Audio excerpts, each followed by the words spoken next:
The parent company of the app Snapchat is making its debut on the New York Stock Exchange. In the last hour, shares have begun trading at $24. That's considerably higher than the $17 predicted by analysts. So what's behind the company's success? Well, Snapchat was launched in 2011, marketing itself as the first app to allow you to share photos with friends, which instantly disappear after being viewed.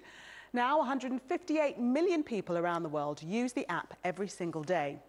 But only one demographic makes up most of those users. 85% of them are aged 18 to 34. Well, its narrow appeal is probably why Snapchat's still nowhere near as successful as social media giant Facebook.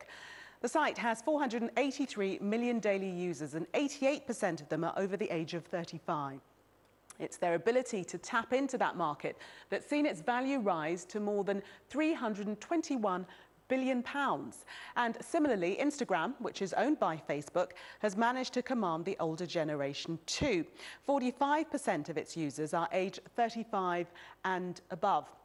Interestingly, it's the cloning of a Snapchat feature that's driving Instagram's growth. Instagram stories are short snapshots that disappear after 24 hours. The rise of Instagram stories is partly why Snapchat's seen a slump in growth over the last 6 months. It added 36 million users in the first half of 2016, but then only added a further 15 million new users in the second half of the year. Well, Snapchat insists it's not bothered about tapping into the 35 and over bracket.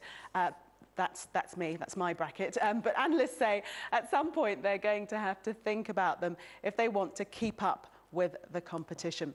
Well, Fox Business correspondent Cheryl Cassonia has the latest from the company's headquarters in Venice Beach in California. That young user base, those that are 25 years and under, are going on Snapchat 20 times per day. Then you go to a 25-year-old and older, they're on Snapchat about 12 times per day. The issue with that younger generation, though, are they spenders of money?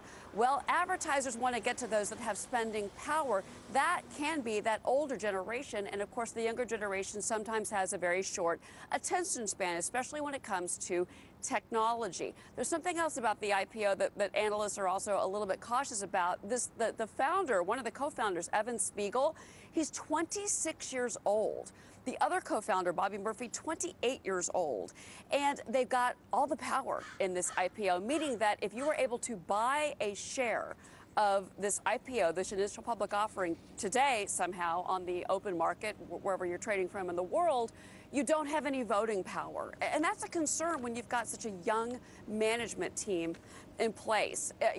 And as far as Instagram globally, an international level, Instagram, which is owned by Facebook, is actually growing faster internationally. There seems to be more of a familiarity, if you will, with global users of Instagram than there is of Snapchat. So it may be hot here in California, it may be hot in New York, but are global users going to warm up to Snapchat? That's certainly a question mark for investors that are looking at this huge valuation of this company.